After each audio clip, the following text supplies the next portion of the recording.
નમસ્કાર. આજના virtual class training સેશનમાં આપ સૌનું હાર્દિક સ્વાગત છે. આજે હું તમને ITIમાં ચાલતા ડ્રાફ્ટમેન સિવિલ ટ્રેડના લેસન એન્ટી ટર્માઇટ ટ્રીટમેન્ટ વિશે વિગતવાર માર્ગદર્શન આપીશ. એન્ટી ટર્માઇટ ટ્રીટમેન્ટ એટલે કે ઉધઈ અવરોધક ઉપચાર. તો એમાં આપણે આ લેસનમાં આપણે શેના વિશે માહિતી મેળવશું. તો સૌથી પહેલાં તો પરિચય એટલે કે ઉધઈ પહેલાં તો કોને કહેવાય, ટર્માઇટ કોને કહેવાય, ત્યારબાદ ઉધઈના પ્રકાર અને એના પછી આપણે ઉધઈ અવરોધક ઉપચાર એટલે કે એન્ટી ટર્માઇટ ટ્રીટમેન્ટ વિશે માહિતી મેળવશું. તો સૌથી પહેલાં છે એનો પરિચય. જીવજંતુઓ, કીટકો વગેરે લાંબા સમયથી પૃથ્વી પર ટકી રહ્યા છે. આમાં જંતુઓ ગમે તેવી પરિસ્થિતિમાં પણ પોતાનું અસ્તિત્વ ટકાવી રાખવાની ક્ષમતા ધરાવે છે. તે માણસના શરીર, ખોરાક, પાક વગેરેને આ કીટકો નુકસાન પહોંચાડે છે. આ જીવાતમાં સૌથી વધુ નુકસાન પહોંચાડનાર જીવાત એટલે કે ઉધઈ છે. એમાં આપણે હવે ઉધઈના પ્રકાર વિશે જોઈએ. તો એમાં બે પ્રકાર છે, ડ્રાયવુડ ટર્માઇટ અને સબટેરેનિયન ટર્માઇટ. તો અહીંયા તમે આકૃતિમાં બંને પ્રકારની જે ઉધઈ છે જોઈ શકો છો. આ બાજુ જે આ ટર્માઇટ છે સબટેરેનિયન ટર્માઇટ અને આ બાજુ જે દેખાય છે એ છે ડ્રાયવુડ ટર્માઇટ. બંને વચ્ચેનો તમે ડિફરન્સ જોઈ શકો છો કે જે સબટેરેનિયન ટર્માઇટ છે એ લાઇટ કલરની વિંગ્સ ધરાવે છે, જ્યારે ડ્રાયવુડ ટર્માઇટ છે ડાર્ક કલરની વિંગ્સ ધરાવે છે. તો આ બંને પ્રકારના ટર્માઇટ્સ છે.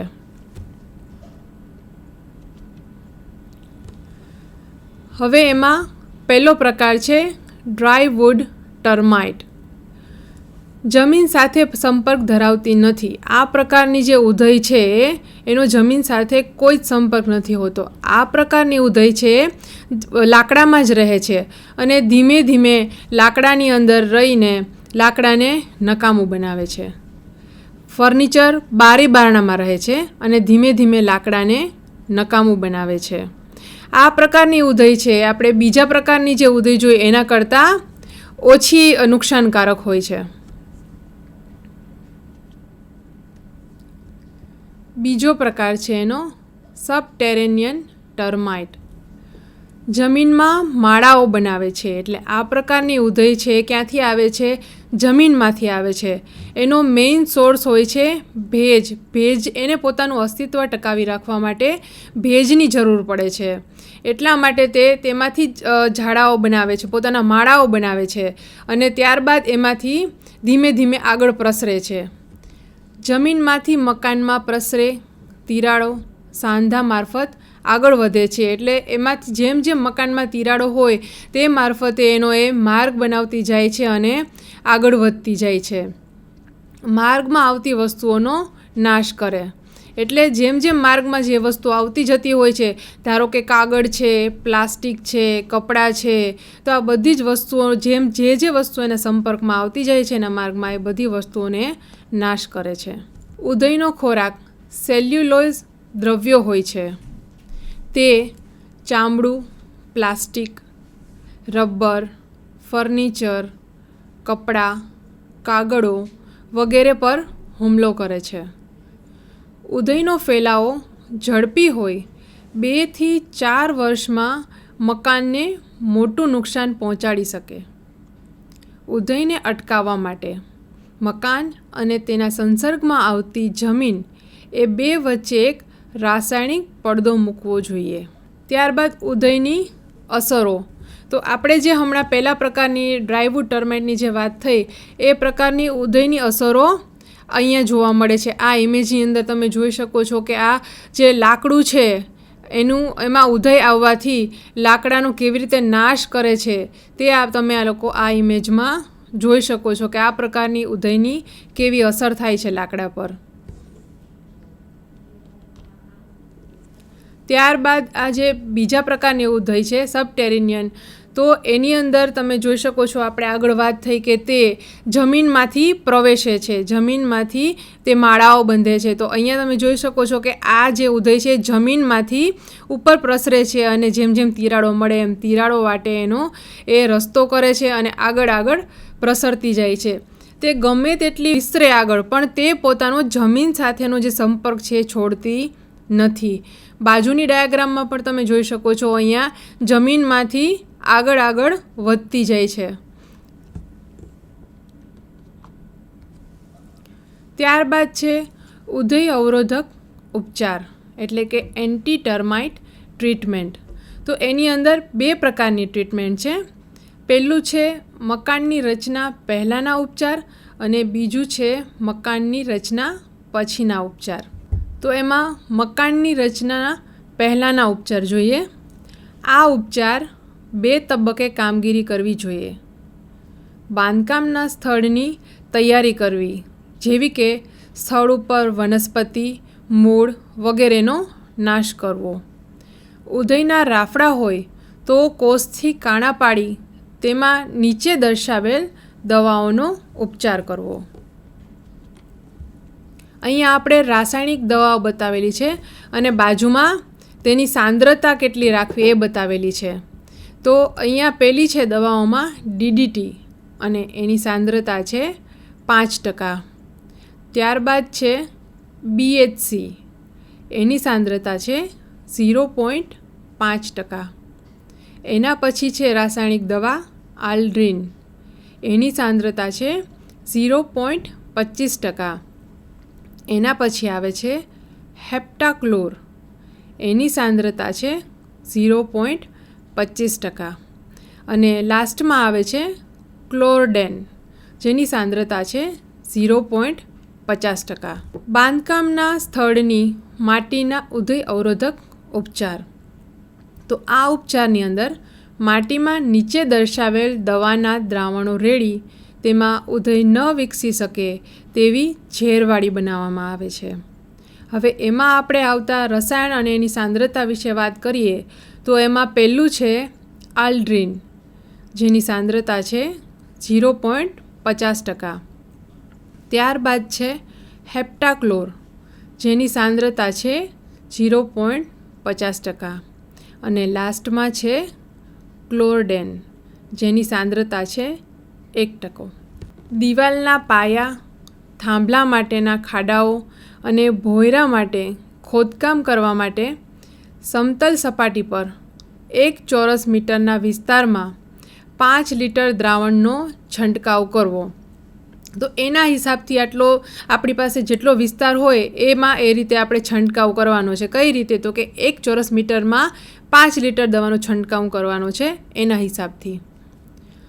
ઓરડાની દિવાલો અને ફર્શ માટીનું પુરાણ કરેલું હોય તો 5 લિટર પર મીટર સ્ક્વેરના દરે દ્રાવણ વાપરવું. ત્યારબાદ છે દિવાલ અને ફર્શના સાંધાઓનો ઉધઈ અવરોધક ઉપચાર ખાસ કાળજી માંગી લે છે, કારણ કે સાંધાઓ પાસે ભરેલી માટીને એક સરખી ઉધઈ અવરોધક બનાવવી જોઈએ. તેમાં સાંધાઓમાં 150 mmના અંતરે ઊંડા છિદ્રો પાડી તેમાં 7.5 લિટર પર મીટર સ્ક્વેરના દરે દ્રાવણ વાપરવું. ત્યારબાદ મકાનની ચારે બાજુની માટીનો ઉધઈ અવરોધક બનાવવા માટે 150 mmના અંતરે 300ની ઊંડાઈમાં છિદ્રો કરી તેમાં 2.5 લિટર પર મીટર સ્ક્વેરના દરે દ્રાવણ વાપરવું. ત્યારબાદ છે પાઇપની આસપાસ જમીનને ઉધઈ અવરોધક બનાવવા. ક્યારેક પાઇપ જમીનમાંથી બહાર આવતી હોય અથવા પ્રવેશ કરતી હોય ત્યારે પાઇપના મકાનમાં દાખલ થવાના અને બહાર નીકળવાના સ્થાને અનુક્રમે 150 mm અને 300 mm અંતર સુધી ઉધઈ અવરોધક દ્રાવણનો ઉપચાર કરવો. એના પછી છે મકાનના પ્રસરણ સાંધાના દર મીટરની લંબાઈમાં 2 લિટર દ્રાવણનો ઉપયોગ કરી ઉધઈ અવરોધક ઉપચાર પ્લિન્થ સુધી આપવો જોઈએ. હવે બીજી આપણી ટ્રીટમેન્ટ ચાલુ થાય છે મકાનની રચના પછીના ઉપચાર. તો એમાં પહેલું છે ઉપચાર. તો એમાં પહેલું નિરીક્ષણ છે. તો એમાં નિરીક્ષણમાં મકાનની રચના પછીના ઉપચારમાં શું આવશે? તો સૌથી પહેલાં તો એમાં જે મકાનની ઓલરેડી રચના થઈ ગઈ છે એની અંદર જ્યારે ભેજ આવે છે ત્યારબાદ એનો ઉપચાર કરવાનો છે. મકાનની રચના પછીનો જે ઉપચાર છે એ આપણે મકાનની રચના પહેલાંના ઉપચાર કરતાં મોંઘો પડે છે. તો એમાં સૌપ્રથમ તો આપણે નિરીક્ષણ કરવું પડે છે કે ક્યાંથી ભેજ આવે છે. ભેજ આવવાનો સોર્સ ક્યાં છે એ પહેલાં તો જોવો પડે છે. તો એમાં આપણે જોઈએ તો છે લાકડાના પેનલના કાપ, ત્યારબાદ છે સંડાસ બાથરૂમનો વિસ્તાર, ગળતી પાઇપ, ગંદા પાણીની નિકાલની પાઇપ, ઇલેક્ટ્રિક પાઇપ તથા લાકડાનું કામ જે જમીનમાં દટાયેલું હોય તેવા સ્થાનો ઉદયના ઉપદ્રવ માટે જવાબદાર છે.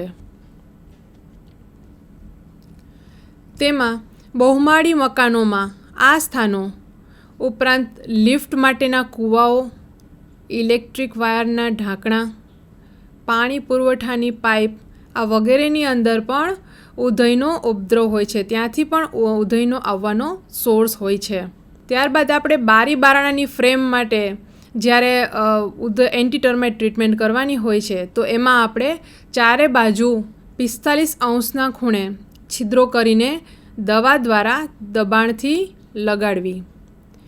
ત્યારબાદ છે લાકડાનું કામ સંભવિત અસરથી અટકાવવું હોય તો દવાનો છંટકાવ લાકડાની સપાટી પર કરવો. મકાનના ફર્શ નીચેની માટીના ઉપચાર માટે જો ફર્શમાં તિરાડો પડેલી હોય તો ત્યાંથી ઉધઈ પ્રવેશે છે. આમ જ્યાં તિરાડો દેખાય ત્યાં 12 mm વ્યાસના છિદ્રો 200 mm સેન્ટર ટુ સેન્ટર તૈયાર કરી તિરાડની નીચેની માટીને ઝેરી બનાવીને ઉધઈને અટકાવી શકાય છે. હયાત મકાનના ચણતરમાં જો છિદ્રો રહી ગયા હોય તો ચણતરમાં 12 mm વ્યાસના છિદ્રો 45° ખૂણે દિવાલની અંદરથી તથા બહારથી કરવામાં આવે છે અને તેમાં ઉધઈનાશક દ્રાવણ દાખલ કરવામાં આવે છે. જો લાકડું ઉધઈથી અસરગ્રસ્ત હોય તો તે ખરાબ થયેલો ભાગ દૂર કરીને તે ભાગ નવો તૈયાર કરી કેરોસીન મિશ્રિત દ્રાવણ લગાડવું. હવે અહીંયા એક વિડીયો છે તો અહીંયા આપણે એના વિશે એક વિડીયો જોઈશું એન્ટી ટર્માઇટ વિશે કે આ પ્રોસિજર એકચ્યુઅલમાં કેવી રીતે થાય છે. તો આની અંદર આ ટ્રીટમેન્ટની અંદર ફર્શ પર એન્ટી ટર્માઇટ કેવી રીતે થાય છે તેના વિશે સમજાવવામાં આવે છે. તેમજ જે દરવાજાના લાકડાનો ભાગ છે એને પણ રક્ષણ મળી રહે તે માટે. તો હવે આપણે જોઈશું કે એમાં ફ્લોર પર કઈ રીતે કરે છે. તો આગળ હમણાં આપણે વાત થઈ એ રીતે ફ્લોરિંગમાં કાણા પાડવામાં આવે છે. કાણા જનરલી આપણે સીધા કાણા કરવા કરતાં ઝિગઝેગ શેપમાં આપણે કાણા કરીએ તો એ વધારે અસરકારક રહે છે. ત્યારબાદ એની અંદર એન્ટી ટર્માઇટ જે આપણું કેમિકલ છે અંદર છિદ્રોમાં દાખલ કરવામાં આવે છે બધામાં. આવી પ્રક્રિયા આખા ફ્લોરિંગમાં કરવામાં આવે છે.